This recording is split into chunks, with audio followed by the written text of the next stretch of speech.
From BBC Learning English, this is Learning English from the News, our podcast about the news headlines. In this programme, North Korea claims to have launched a hypersonic missile. Hello, I'm Phil. And I'm Pippa. In this programme, we look at one big news story and the vocabulary in the headlines that will help you understand it. You can find all the vocabulary and headlines from this episode, as well as a worksheet, on our website, bbclearningenglish.com. So, let's hear more about this story. North Korea has launched a missile which they claimed flew at over 12 times the speed of sound and travelled 1,500 kilometres. Hypersonic missiles, which travel more than 5 times faster than sound and can change direction, are much harder to intercept than other types of missiles. Only China, Russia and the US are currently thought to have this technology. Some people suspect that Russia is helping North Korea to develop advanced missile technology in return for troops to fight in Ukraine. But the South Korean military says they believe the claims from North Korea are exaggerated. Our first headline is talking about the statement from the North Korean government about the missile. North Korea says new hypersonic missile will contain rivals, and that's from the BBC. And that headline again, North Korea says new hypersonic missile will contain rivals, and that's from the BBC. So, Kim Jong-un, North Korea's leader, has said that the purpose of the new missile is for self-defense, and we're looking at the verb contain in the headline. Now, the most common use of contain is to say that something is inside something else. A suitcase contains clothes, or a bottle contains water. And here, Kim Jong-un is talking about containing rivals, and so this is a metaphorical use. A key part of contain is that something is held inside a container, like you said, Phil. Yes, and if you contain your rivals, then you impose limits on them, and they're held inside those limits. Yep, so Kim Jong-un is saying that this missile is capable of limiting what the country's rivals can do, of containing them. We can use contain like this in different ways. So in sport, if you contain your opponent, it means that you're effective enough at playing to stop them from playing well. Yeah, and we use it in a similar way to talk about containing your feelings or emotions. So if you contain your emotions, you control your sadness, anger or excitement, and you stop that emotion from being expressed.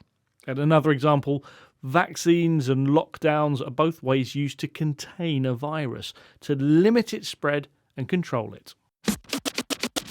We've had contain, limit. For example, the attacking army were able to surround and contain the enemy quickly. This is Learning English from the News, our podcast about the news headlines. Today, we're talking about North Korea claiming to have launched a hypersonic missile. Our next headline describes the response from South Korea. Acting president condemns North Korea's latest missile provocation, and that's from the Korea Times. That headline again from the Korea Times. Acting president condemns North Korea's latest missile provocation. So, Choi Sang-mok, who is currently acting as president of South Korea, has criticised the missile launch, highlighting that it's a violation of UN Security Council resolutions and a threat to regional security. He described North Korea's missile launch as a provocation, which is the word we're looking at. Yep. Provocation is a noun. It comes from the verb provoke. If you provoke someone, you do something to make them react angrily. So a provocation is the thing that you do, the thing that causes that angry or upset reaction. The acting South Korean president is saying that this missile launch is intended to cause an angry reaction. Yes, we often use provocation in a military context, so military actions from one country can often be seen as a provocation by rival countries. We also use this noun, provocation, in legal language to talk about the reason why someone committed a crime.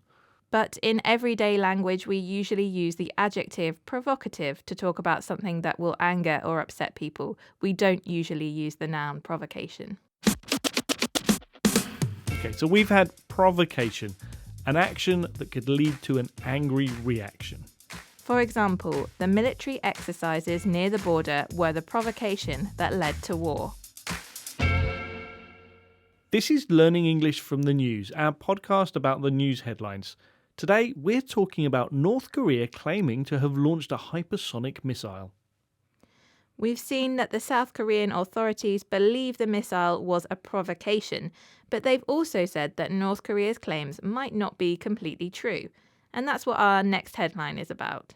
North Korea's claim of hypersonic missile launch, likely deception, South Korean military. And that's from Yonhap News from South Korea. That headline again from Yonhap.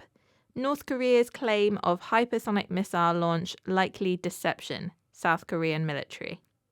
This story reports the South Korean military saying that the missile did not fly as far as North Korean authorities claimed, and that it didn't change direction either. We're going to look at the word deception. Deception is tricking someone into believing something that isn't true. Here, the South Korean military believes that the statement from North Korea is intended to trick people into thinking that their weapons are more sophisticated than they actually are. Some more examples. Criminals might use deception to trick people into giving away personal information, and politicians are sometimes accused of using deception to win people's votes. Deception as an uncountable noun is about the concept, but it can be a countable noun to talk about a single dishonest action. And we also use deceptive as an adjective and the verb to deceive. We've been looking at deception. That's tricking someone into believing something that isn't true. For example, deception is easier when people trust you. That's it for this episode of Learning English from the News. We'll be back next week with another news story. If you've enjoyed this programme, test what you've learned using the worksheet on our website, bbclearningenglish.com. Remember, you can also find us on social media. Just search for BBC Learning English. Bye for now. Bye.